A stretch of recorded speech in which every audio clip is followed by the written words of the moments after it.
Masya Allah, yang luar biasa pertanyaannya Pak ya. Boleh pulang ini. Saya balik tanya dulu Pak sebelum saya jawab. Dari mana Bapak tahu bahwa bacaan imam itu tidak bersanad dengan Rasulullah? Ilmu qiraat kan banyak. Sampai 10 qiraah. 14 lagi yang lebih tinggi ilmunya. Saya sampai 10 doang. Saya nyantri di pesantren Mustafawiyah Purba Baru, kami belajar qiraah sampai 10. Bapak berarti belum di Mesir mungkin, 14. Ya. Jadi banyak. Nah, itu jadi pertanyaannya. Dari mana kita tahu imam itu tidak sesuai qiraahnya? Itu dulu Pak. Kira-kira dari mana?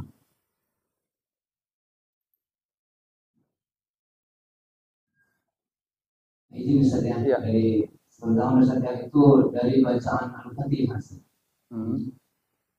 Al-Fatihah itu kan banyak syaratnya juga seperti dalam bacaan sebagai imam itu saja.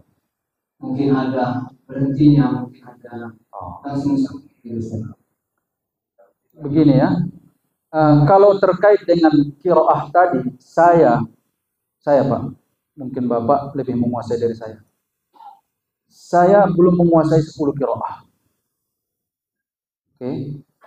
Satu qiraah saja barangkali Imam Hafaz yang sering kita bacakan itu belum sepenuhnya kita kuasai. Sehingga untuk mendeteksi apakah bacaan imam salah secara qiraah, saya pun belum bisa. Karena begini, pasti yang dia baca salah satu dari yang 10. Karena di luar itu nggak ada yang ngajarin. Gitu. Kalau sempat dia baca di luar dari yang 10 atau 14 tadi ya, di luar dari yang 14, dari mana dia itu belajar itu? Dari mana dia belajar? Sedangkan dari yang 14 saja belum dia kuasai. Artinya, udah pasti qiraah yang dia baca mengikuti salah satu dari yang 14. Nah, itu soal qiraahnya. Tapi kalau pertanyaannya tadi, bagaimana kalau orang tersebut ternyata salah dalam membaca, baik dalam qiraah Imam Hafaz misalnya atau qiraah yang lain, salah. Boleh tidak kita mengikutinya? Nah, itu baru pertanyaan kita. Ya, silakan. Ya, ya. Dalam hadis Rasul itu dikatakan Rasul itu baca surah itu ayatnya per ayat gitu ya. Alhamdulillah alamin, Rahmanir-Rahim, per ayat kan itu adalah hadis Rasul. Sementara ada imam langsung disambung ya, sudah sambung maksudnya begitu ya. Oh gitu. Itu maksudnya. Jadi kalau Rasul itu baca ayat Fatihah itu ayat demi ayat, tidak disambung-sambung. Kadang imam itu dia koring sambungnya terus. Kan gitu. Maksudnya mana yang betul kan gitu. Oh gitu. Itu arahnya. Iya. Para imam atau qori lah ya. Mukri. Imam-imam qiraah itu sudah membuat rumusan. Kita langsung ke qiraah kita sajalah ya. Imam Hafaz itu. Sudah ada rumusan dalam Al-Qur'an kita itu di mana boleh wakaf, di mana tidak boleh wakaf. Dan ada banyak tanda di situ. Ada wakaf lam. Lam itu maknanya la taqaf. Justru dianjurkan untuk tidak wakaf. La taqaf, jangan wakaf. Ada mim. Mim maknanya lazim wakaf. Mestilah berhenti. Ada jim lam. Jaiz wakaf. Boleh berhenti, boleh wasal. Jim lam itu jim jaiz, lamnya wasal. Boleh berhenti, boleh lanjut. Ada yang jim jaiz wakaf, boleh berhenti. Boleh juga lanjut, tapi lebih bagus berhenti. Ada qaf, lam, waqaf, dan wasal. Mestinya berhenti, tapi boleh lanjut. Apalagi ada sad, wasal, nyambung. Ada banyak jenis pemberhentian dalam Al-Quran, dan itu sudah dirumuskan oleh ulama qiraah. Nah, kebetulan itu imam,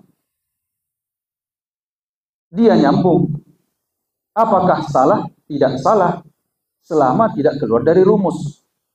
Nah, kemudian yang semestinya kita berhenti itu atau lazim waqaf mesti berhenti itu ketika waqafnya huruf mim.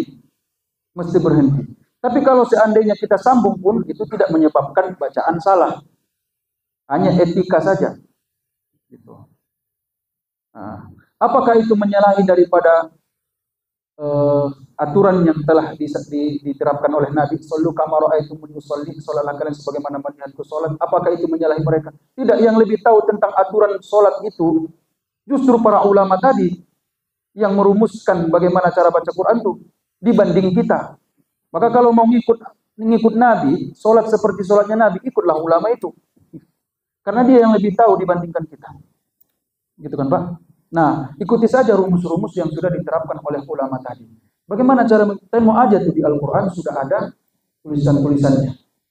Dan alhamdulillah Al-Quran yang disebarkan ke kita ini kan sudah divalidasi terlebih dahulu, dikoreksi terlebih dahulu oleh hafiz-hafiz Al-Quran yang tentang qiraah itu mereka paham. Jadi tidak ada salahnya. Nah, seandainya ada imam menyambung ayat yang semestinya ada tanda waqaf di sini, tapi dia sambung, itu etikanya saja yang salah, tapi tidak menyalahi, tidak menyebabkan sholat itu salah. Apalagi nafasnya panjang. Tapi mana yang sebagusnya sebenarnya begini, ketika tajwidnya sudah pas, waqafnya sudah sesuai, artinya dia sambung, tapi tidak wajib waqaf di situ, dia sambung, itu kan sesuai. Nah, saat baca Quran itu ada memang waktu-waktu yang atau momentum-momentum yang harus dipahami oleh imam. Gini, Pak. Ini kan udah masuk persoalan fikih ini sebenarnya. Kalau sholat tarawih, kita mainkanlah bacaan mujawwad, waqaf di setiap akhir ayat. Insya Allah yang 23 rakaat jamaahnya di malam pertama banyak, malam kedua berkurang drastis. Bismillahirrahmanirrahim. Yang punya jam nengok jam sambil sholat. Alhamdulillahi rabbil alamin. Ar-Rahmanir-Rahim. 23 rakaat, enggak sempat makan nanti awak, macam-macam lah ya. Jadi faham imam itu dia tahu tajwid, tata cara baca Quran dengan baik dan benar, dia tahu waqafnya mana yang penting waqaf, dia tahu boleh sambung mana boleh sambung dan seterusnya, dan dia faham kondisi jamaah di belakang, akhirnya dia pakai yang boleh untuk kemaslahatan makmum. Bismillahirrahmanirrahim. Alhamdulillahi rabbil alamin. Arrahmanirrahim. Maliki. Wah, itu insyaallah 23 rakaat selesai setengah 9, jamaah konsisten ikut sampai akhir. Alhamdulillah. Yang kedua, salah satu dari pentingnya seorang imam memahami makmum, karena kan imam ini harusnya memahami makmum, karena dia mau memimpin kan begitu. Dia faham kondisi makmum. Tarawih, bahkan sholat tarawih misalnya, dibolehkan membaca Al-Fatihah bersamaan dengan makmum. Apa bersamaan dengan imam? Makmum itu dibolehkan membaca Al-Fatihah bersamaan dengan imam. Untuk apa? Agar makmum menunaikan rukun sholatnya. Di mana di sholat-sholat lain semestinya makmum menunggu imam selesai baca Al-Fatihah.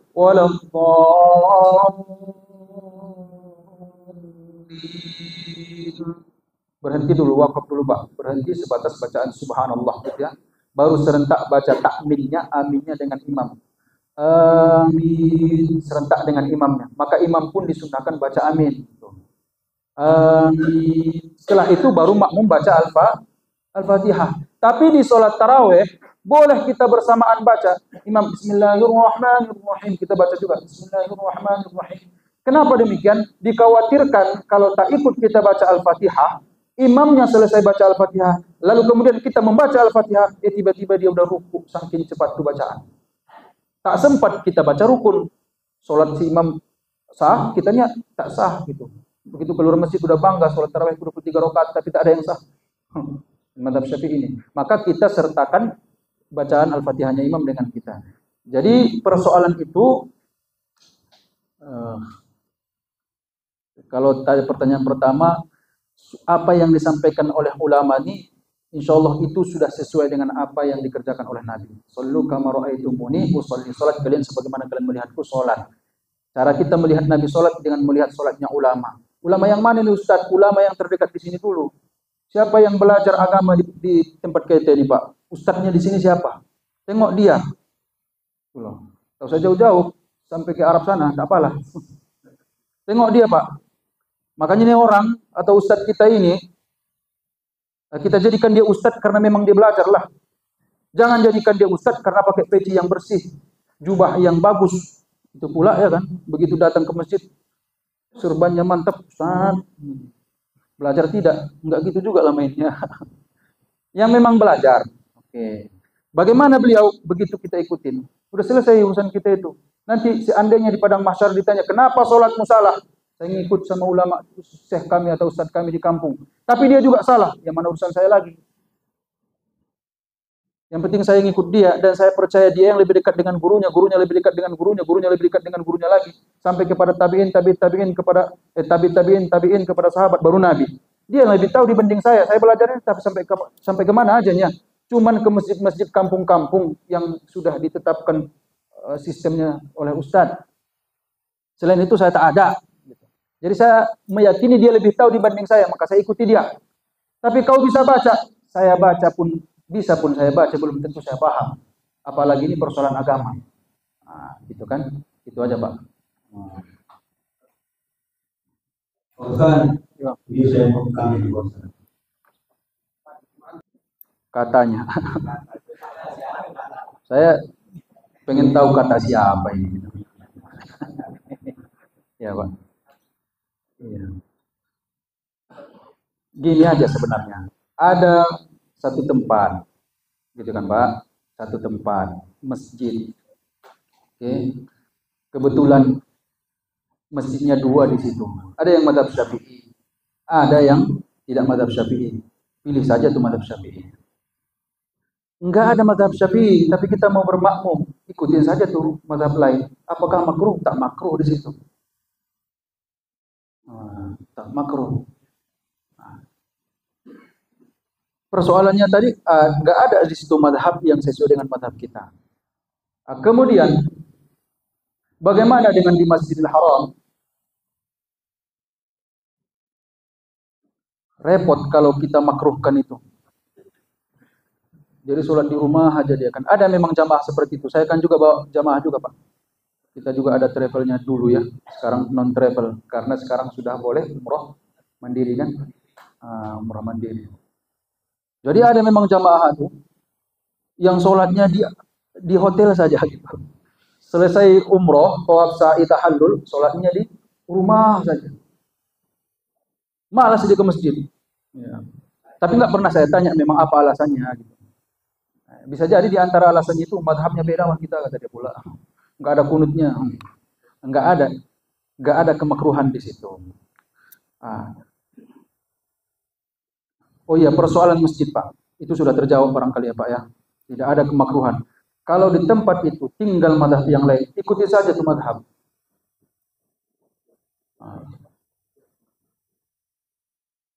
Yang jadi persoalan sebenarnya sekarang ini, kalau saya menelaahnya kepada efek sosial, apa itu membangun masjid berlomba-lomba, gitu kan? Untuk fastabiqul khairat alasannya, tapi dampaknya bisa memecah belah umat gitu. Di Pekanbaru terjadi sebenarnya. Man bana masjidan banallahu lahu baitan fil jannah. Siapa yang membangun masjid, Allah akan bangun istana kepadanya di dalam surga. Atas dasar ini mari sama-sama kita bangun masjid yang megah di tempat kita. Sebenarnya sudah ada masjid di tempat kita ini dekat dengan kampung ini dan kita sholat Jumat juga biasanya ke sana. Tapi menurut hemat kami belum terlalu banyak inovasi-inovasi yang dibuatnya. Pengajian tidak seberapa, makan pun tidak ada. Maka kita bangun masjid ini lebih megah. Kita buat semua program yang baik di tempat ini. Sehingga masjid ini menjadi acuan utama dan jamaah yang lain akan datang kemari. Seolah-olah inovatif, kreatif, tujuannya bagus dan mantap. Tapi apa dampaknya Pak? Terjadi perpecahan yang sudah rutin ke masjid sana tiap waktu Jumat, mereka belum tentu mau langsung ke masjid baru ini. Apalagi program-program baru. Mestinya bagaimana? Masjid itu saja makmuran, kenapa? Dana-dana itu alokasikan ke masjid itu, rapatkan dengan jamaah, dengan nasir, dengan masyarakat. Apa yang mau dibuat kalau memang ada inovasi baru? Makanya dalam mazhab Syafi'i tidak diperbolehkan membangun dua masjid dalam satu tempat. Tak boleh itu. Itu dampaknya. Walaupun bangun masjid itu bagus. Kenapa? Bangun masjid bagus, berlomba-lomba dalam kebaikan bagus, bahkan hadisnya jelas siapa yang bangun masjid dapat istana di surga, tapi tidak tepat juga bila mana efeknya tak bagus. Kaidah fikihnya darul mafasid muqaddamun ala jalbil masalih, menghindari keburukan lebih bagus dibandingkan mendapatkan kemaslahatan. Tujuannya memang maslahat, tapi dampaknya mafsadat. Hindarkan mafsadat itu. Itu dia. Itu persoalannya.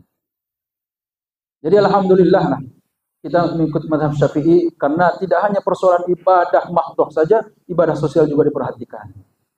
Ustaz, saya sambung sedikit Pak Ustaz. Silakan Pak. Ini tadi Ustaz ceritakan dilarang Masyarakat mau menolaknya pun apa daya. Paling kita cuma menyampaikan hukumnya saja dan dampaknya. Kalau saya kekuatannya begitu saja lah Pak. Kalaupun kita antusias betul untuk membangun masjid, perhatikan dampak atau efeknya ke belakang. Kalau sudah ada masjid daerah kita itu aja makmurkan. Itu saja yang bisa kita sampaikan nih. Kalau mereka yang sudah terlanjur, kita sampaikan saja begini. Kalau pada akhirnya dibuat juga, wallahu alam lagi lah, selesai tugas kita. Itu aja lah Pak. Mana cukup? Cukup Pak ya? Ya udah siap. Begitulah Bapak Ibu jamaah yang dirahmati Allah. Mudah-mudahan ada manfaatnya dari yang kami sampaikan. Bila mana banyak kekurangan kami mohon maaf. Kita tutup dengan doa. Bismillahirrahmanirrahim.